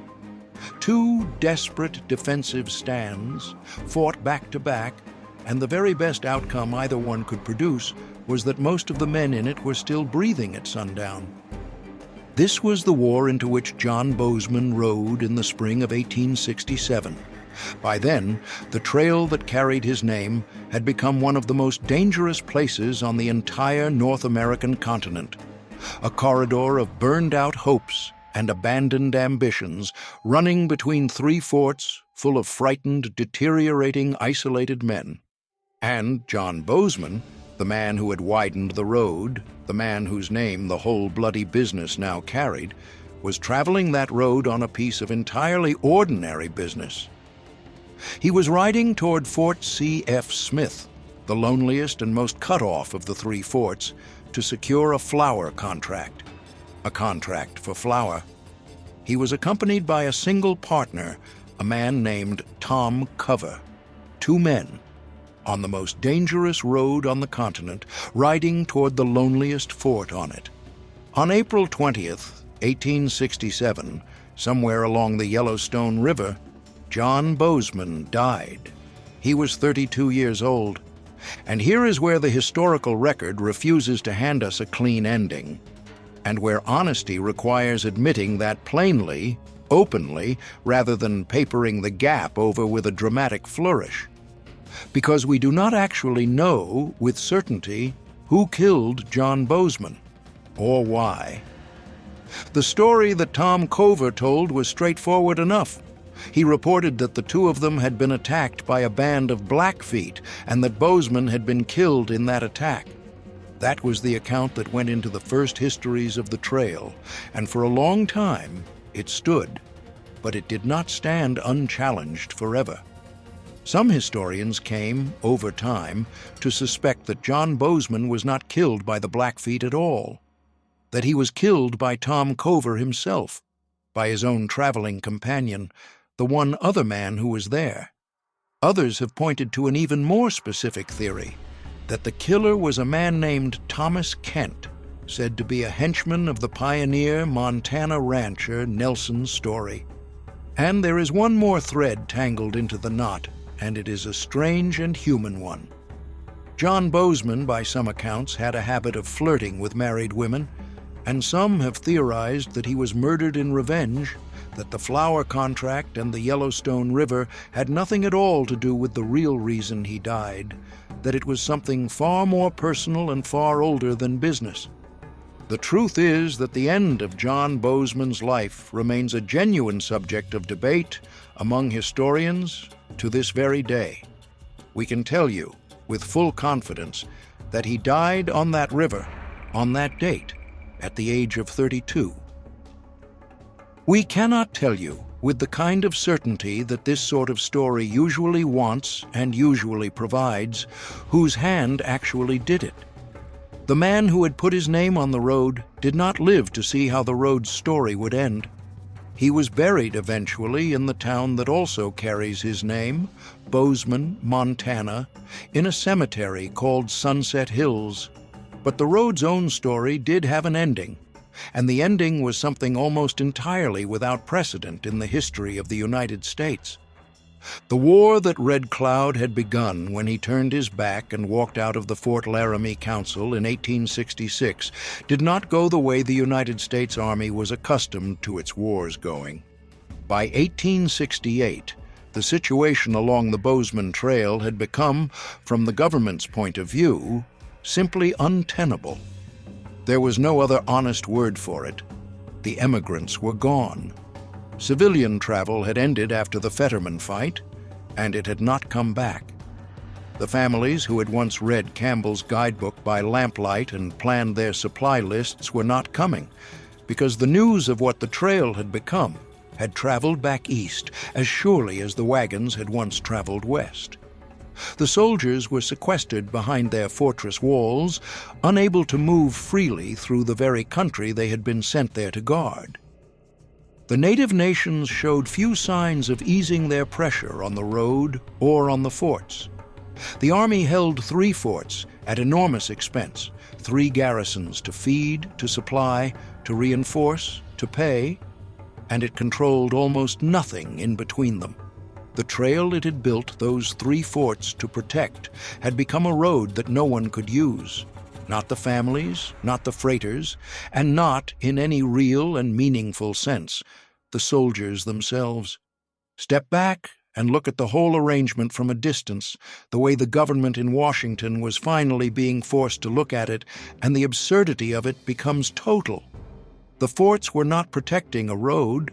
There was no road left to protect. The forts were just protecting the forts. An expensive, dangerous, demoralizing military presence had been planted in the Powder River country to keep a trail open, and the trail was shut, and the only thing the military presence was now accomplishing was its own continued, costly, pointless existence. So the United States government did something it had rarely done before and would rarely do again. It looked at a war it was fighting, and it decided that the war was not worth what it was costing, and it decided to give up. In 1868 came the Treaty of Fort Laramie. Under its terms, the United States recognized the Powder River country, once again, as unceded hunting territory, this time for the Lakota and their allied tribes, and the government agreed to abandon its forts along the Bozeman Trail. A presidential proclamation was issued ordering the abandonment. President Ulysses S. Grant ordered the forts along the trail given up. The soldiers marched out of them. And as they marched out, in the words of the National Park Service itself, the Bozeman Trail was history. Think hard about what that actually meant, because it is the kind of thing that is easy to say quickly and hard to truly absorb. As one historian framed it, Red Cloud's War could be said to be the only Native American war in which Native Americans achieved their goals, if only for a brief time, with a treaty settlement essentially on their own terms. Read that claim slowly.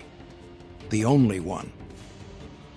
Across the whole long history of conflict between the United States and the native nations of the continent, a history with a great many wars in it and a great many treaties, this was the one where the native side set the terms of the ending. And the National Park Service puts it even more starkly, even more bluntly than that. For the first time, the United States government had lost a war. Not a battle, not a campaign, not a bad season or a costly engagement. A war. The whole thing. The road had been closed by the people whose land it crossed. The forts had been abandoned by direct presidential order, not quietly downgraded, not slowly defunded, but formally given up by a proclamation issued in the name of the President of the United States. And the treaty that ended the fighting was written, in its essential terms, the way the Lakota wanted it written. The government had been beaten on the Bozeman Trail, and the government, for once in a way it almost never did, before or after, admitted it, put its name to the admission, marched its soldiers out to prove it. But, and the history insists, absolutely insists, on this but, and the honest telling cannot drop it or soften it. The victory carried a deep and bitter complication folded up inside it. The Powder River country that the 1868 treaty recognized as Lakota hunting territory was, for the most part, the very same land that the 1851 treaty had recognized as belonging to the Crow. It was former Crow Treaty territory, now converted by conquest into Lakota country, and now, by the 1868 treaty, the United States formally confirmed that conquest, set its name to it, made it official. The same government, in the space of 17 years, had recognized the same ground as belonging to two different nations, and the second recognition came at the direct expense of the first. And the Crow had spent the entire war as allies of the besieged soldiers in the forts. This is not a small footnote. The troops at Fort Phil Kearny and Fort C.F. Smith received from time to time warnings of imminent attack from the Crow, who also brought the soldiers information about the location of the Lakota camps. The Crow scouted for the army. They carried intelligence into the forts. They chose, deliberately and with open eyes, the side of the soldiers. And they did it for a reason that was entirely comprehensible. The Crow were all but pleased to see a part of their treaty-guaranteed land taken over by their hereditary enemies, the Arapaho, the Cheyenne, the Lakota, pleased, that is, to see anyone resist that takeover, even the United States Army, even the wagon traffic they themselves resented. And so, despite their own real resentment of the wagon traffic that had crossed their country, the Crow still acted as allies of the harassed troops in the forts. They chose the soldiers' side, and in the end, the treaty that handed the Lakota their historic victory also formalized the loss of the Crow homeland. Sit with the full shape of that. The Crow allied with the winning side of Red Cloud's war. The United States lost, so the side the Crow opposed is the side that won the war, and yet, and the treaty that ended that war took the Crow homeland and gave it, with the formal blessing of the United States, to the Crow's enemies. They backed the loser, and they lost anyway, and the losing was written into law. There was no clean side in the Powder River country. There was no simple villain and no simple victim. There was only land that everyone wanted and that the strongest for one brief moment could hold. And the Lakota moment, brief, as the historian very carefully said, was exactly that, brief. Even with the forts abandoned and the trail officially closed, not everyone obeyed the treaty's logic, and one man's defiance is worth telling here because it shows the future that was already coming down the road. That same year, 1866, before the treaty was even signed, a successful Virginia City gold miner named Nelson Story, a man originally from Ohio, used the Bozeman Trail to do something genuinely audacious. He drove about 1,000 head of Texas longhorn cattle straight up the trail into Montana. Picture the nerve of that. The trail in 1866 was an active war zone. This was the year of the Fort Laramie Council walkout, the year the forts went up, the year Red Cloud's war began in earnest. And Nelson Story chose that road, that year, to move 1,000 cattle up. The United States Army, fully aware of the danger of moving a cattle drive through an active war zone, actually tried to turn Story back, tried to stop him from making the drive in order to protect him and his herd from native attack. The army itself, the same army that could not keep its own soldiers safe on that road, told Story the thing could not be safely done. Story refused to be turned. He pushed the herd through anyway. He brought the cattle all the way to the Gallatin Valley, and there he formed one of the earliest significant herds in the entire Montana cattle industry. It is a small story, set against the enormous backdrop of the war, but it tells you something true about the kind of men this trail attracted. Men for whom a war zone was an obstacle to be calculated and pushed through, not a reason to wait. And it tells you something true about the future that was already bearing down on the Powder River country. Because the gold rush that built the trail would fade, the cattle would not. Stories heard in the Gallatin Valley was a glimpse of what was actually coming for that country in the long run, a future of cattle and ranches and barbed wire, and a slower, quieter, but no less total kind of conquest than any wagon train had ever represented.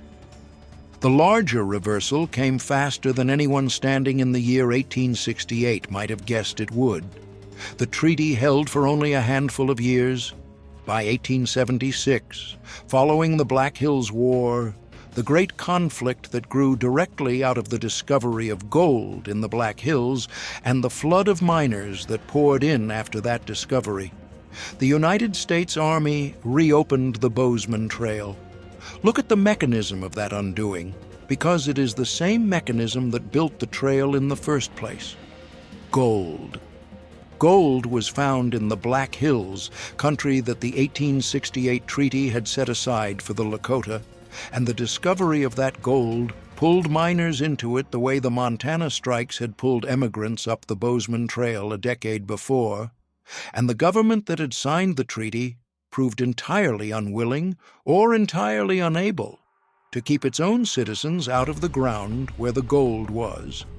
The treaty did not survive contact with the next gold rush, and once the Black Hills War was underway, the trail that had been so deliberately, so formally, so completely abandoned was simply reopened. The forts had been abandoned by presidential proclamation. Now the Army simply came back into the country.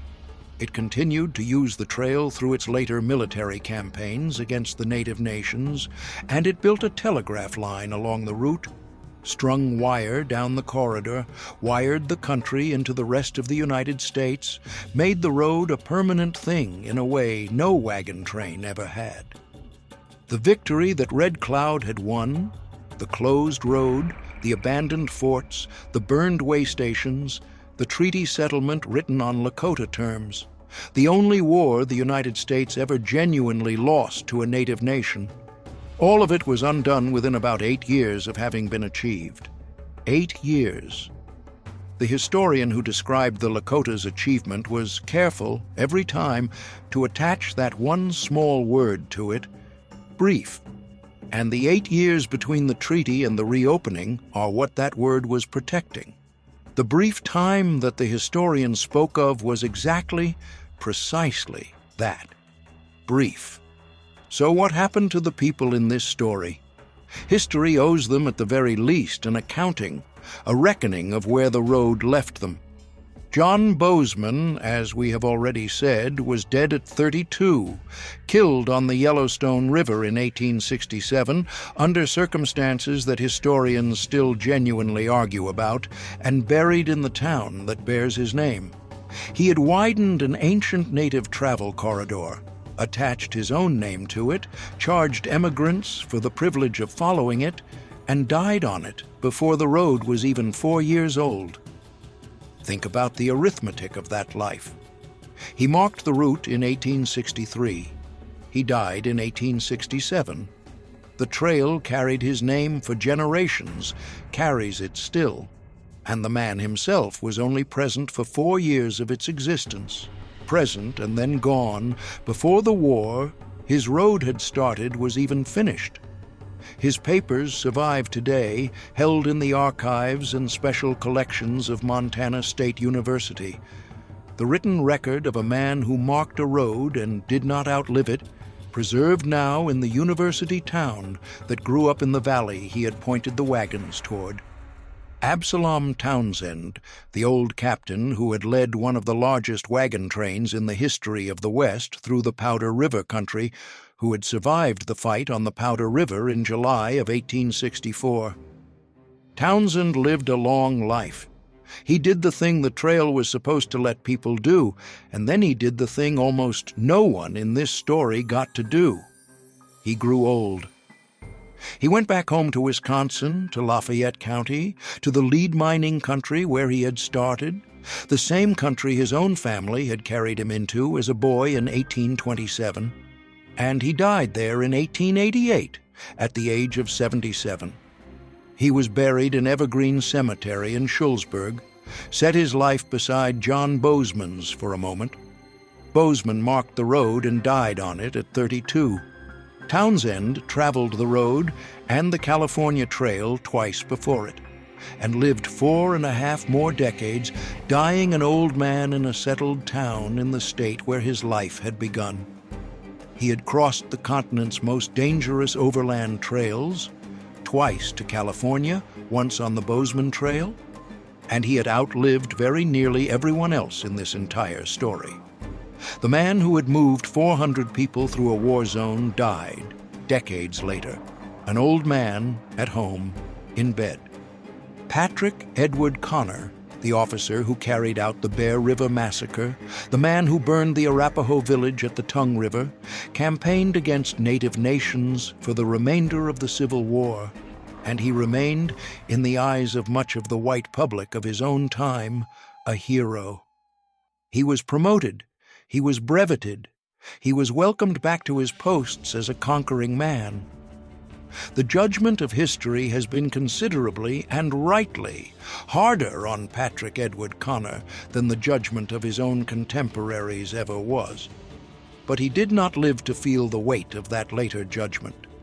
In his own day, in his own time, he was celebrated for the things that history now counts among the darkest acts of the Western campaigns. Red Cloud, the Oglala Lakota leader who had walked out of the Fort Laramie Council in 1866 and then fought the United States Army to a genuine, undeniable standstill, had his victory. And then he watched it be taken back. He had won the only war a native nation ever truly won against the United States.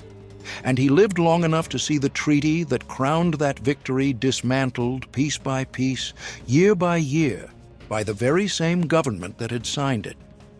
And the Crow, who had held the original treaty right to the Powder River country, who had lost it by conquest to the Lakota and their allies, who had then stood as allies of the United States, all through Red Cloud's war, scouting for the besieged soldiers, carrying warnings into the forts, choosing the side they believed gave them the best chance.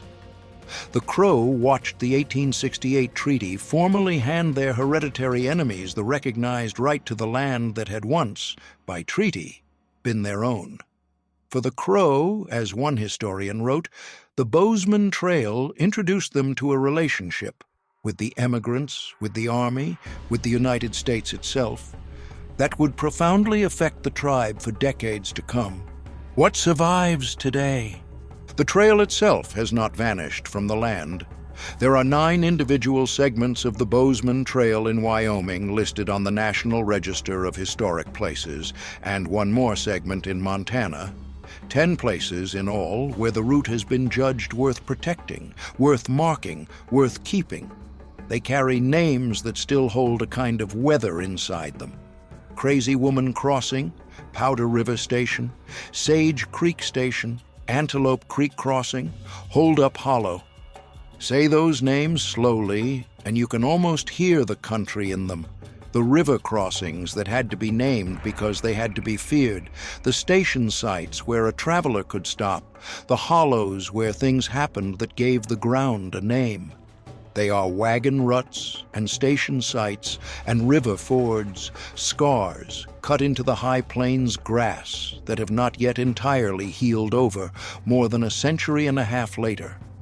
Grass closes over a great deal, given enough time. It is not yet closed over this, and a modern highway route now covers roughly the same general ground that the historic trail did. Interstate 25, from Douglas up to Buffalo, Interstate 90, on toward Montana, the roads beyond them. They carry travelers north today along very nearly the same line that John Bozeman widened for wagons in 1863. The same logic of geography, the same gaps in the same mountains, the same reasons the route went where it went. Most of the people driving that route at 70 miles an hour with the radio on have no idea at all what they are driving through or what it once cost to drive it. They are on the Bozeman Trail. They are crossing the Powder River country, and the country does not announce itself. It just lies there in the sun, the way it has always lain there, holding everything that happened on it without saying a word. The uncomfortable truth at the center of this story is that there is no comfortable version of it. The simple telling, brave pioneers, a clearly guaranteed Indian homeland, a clean and noble defense of it, does not survive contact with the actual historical record. It is a satisfying story. It is just not the one the sources tell. The Powder River country was contested ground before the first wagon ever crossed it. It had been Crow land by treaty and Lakota land by conquest, and the war that finally decided its fate was a war in which a recently arrived power defended land that it had itself recently taken, against both the people it had taken that land from and against the nation that wanted to drive a road straight through it. The pioneers who traveled the Bozeman Trail were, most of them, ordinary families chasing an ordinary and entirely human dream of a better life. And they were also, every single one of them, part of an invasion of a homeland that no one had asked permission to cross. Both of those things are true at once, and an honest telling has to hold both of them at once, because the moment you let go of either one, you have a fairy tale instead of a history. The soldiers who were sent to protect those families turned the road into a war, and then they could not win it. And the man whose name the trail still carries did not discover it, did not blaze it, and did not live to see it end. He widened an ancient native travel corridor, put his own name on it, charged people for the use of it, and then died on it, young, with the matter of who killed him still unsettled, a man whose name became permanent and whose life was anything but. For a few short years, the Bozeman Trail was the fastest way to the Montana gold, and then, for a few short years after that, it became something almost entirely unheard of in American history. A road the United States government was forced to abandon, a war the United States actually, openly lost. And then, within a single decade, even that was undone. The army came back. The telegraph line went up along the route. And the country that everyone had fought and bled and burned and died for passed, in the end, out of the hands of all the nations that had ever hunted it, Crow and Lakota and Cheyenne and Arapaho alike. Every nation that had a claim to the Powder River country, every nation that had hunted it or held it or won it or lost it, ended up dispossessed of it. The trail outlasted all of their claims. That is the hard arithmetic the sources leave us with. Here is the last image.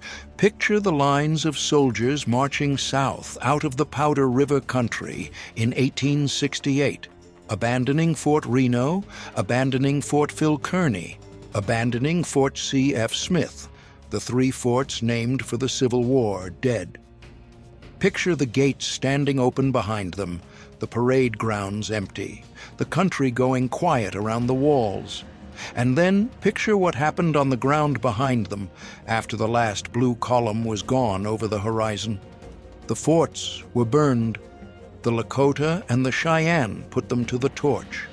The strong points that had cost so much to build and garrison and hold, the islands of blue uniforms in the ocean of country that did not want them, set alight and left to fall into ash on the high plains. And for one brief, real, undeniable moment on the high northern plains, the road to Montana belonged again to the people whose road it had always originally been. It would not last. The history is honest about that, and so are we. It would not last even a full decade before the Army came back and the trail reopened and the long undoing began. But it happened. It was real. And the wagon ruts are still out there in the Wyoming grass, in the long slanting light of a high plains evening, still there to prove that all of it was real. The gold, the wagons, the families and the children riding in the wagon beds, the forts, the war, the treaty, the victory, and the swift, quiet undoing of the victory. Every part of it, all of it, real. If this story moved you, leave a like so that others can find it, and tell us in the comments what you would have done. Thank you for spending time with Western Pioneer Archives.